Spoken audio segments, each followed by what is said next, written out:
And turning now to Hugh Hewitt, host of Salem Radio Network and an MSNBC contributor, for his perspective. Hugh, you've been writing about the concern that you have, which is a single issue, the Supreme Court. Explain. Well, if Donald Trump doesn't win, if Secretary Clinton wins, the Supreme Court will take a decidedly left and probably long-lasting, if not forever, turn to the hard left. And so I listed in my Washington Examiner column today a dozen different areas of constitutional law, which I've been teaching for 20 years out at Chapman's Fowler School of Law, 12 areas that will simply go off the map to anti-originalism, to living Constitution land, and that I wanted never-Trumpers to consider the fact that the court won't be lost for 4 years, it'll be lost for 40 years if Secretary Clinton wins. I have to say as well, I've got nothing but enormous respect for General McCaffrey. When he retired in 1996, he was thereafter inducted into the Ranger Hall of Fame. He's a true hero. I'm just a civilian.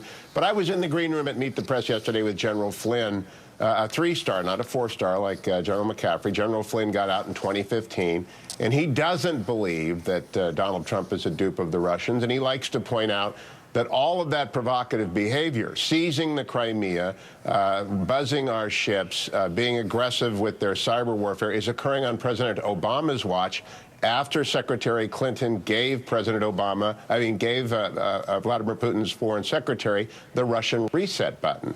So while Russia is out of control and has gone gangster, they did so under President Obama and Secretary Clinton.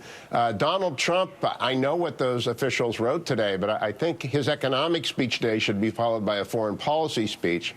And I hope he'll do what a colleague of mine, Robert O'Brien, suggested last week, name his prospective Secretary of State, prospective Secretary of Defense, prospective National Security Advisor, and telegraph toughness and allay those concerns. Because as you said in the introduction, today he gave a Trump-sized tax plan, one designed by Stephen Moore at the Heritage and AEI, and Larry Kudlow, formerly of CNBC. It was supply side on steroids. It adopted most of Speaker Ryan's plan.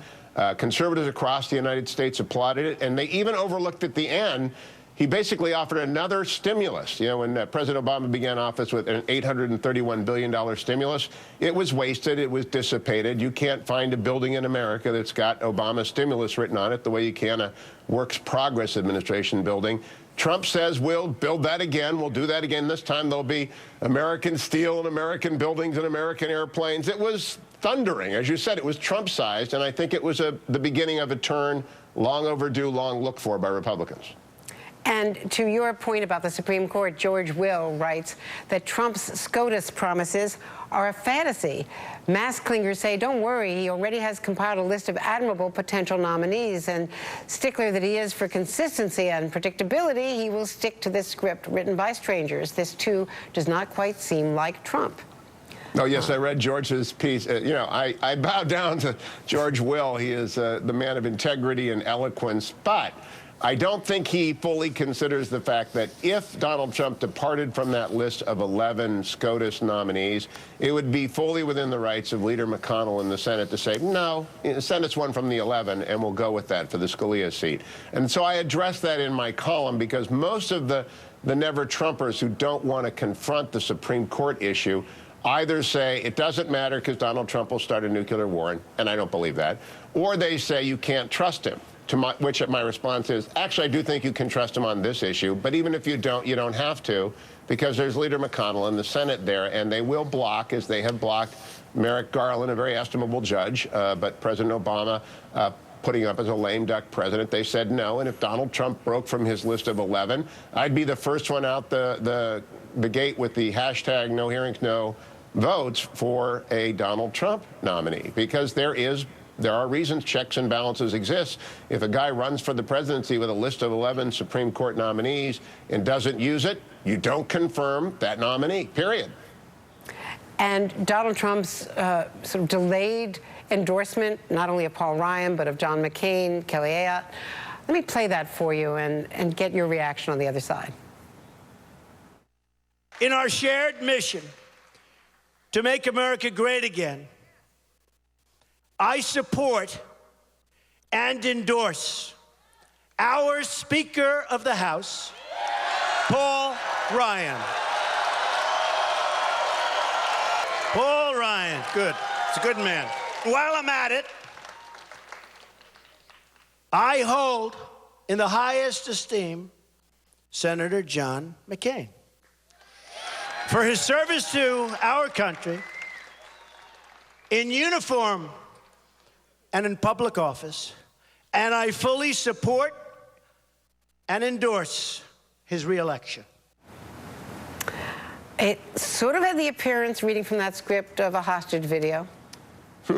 Well, you know, Andrew, I said on the set yesterday at Meet the Press, he's got a very large Sulla reflex. And I named that for the Roman ruler who had put on his tomb after he was done. He was the guy before Caesar, who was the strong man in Rome. No friend has done me a favor, nor enemy an injury that I have not repaid in full. When he first declined to endorse Paul Ryan, he used Paul Ryan's exact language. When he declined to endorse John McCain and Kelly Ayotte, it was very much a tit-for-tat Sulla reflex. He backed it up, he brought the car back onto the tracks, and he did what he ought to do, which is support the people of his party. I would say if he stays on the trajectory of today, and I also said yesterday, I'm expecting Trump, the season premiere of the new Trump candidacy that come in September, on September 6th, and to be big and loud.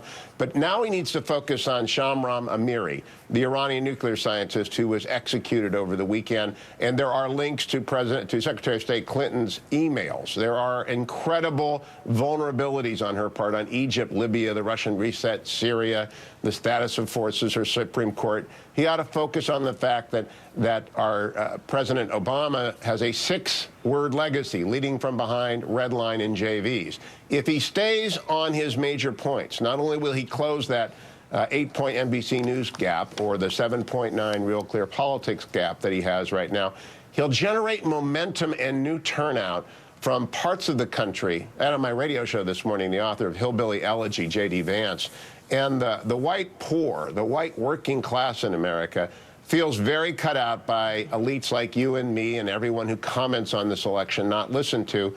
Trump is tapping into them in a big way. And if he stays on that message like he did with his Trump Tower of a tax cut today, and that's what it was, we'll be very happy come the fall to see his comeback. Hugh Hewitt, thank you as always.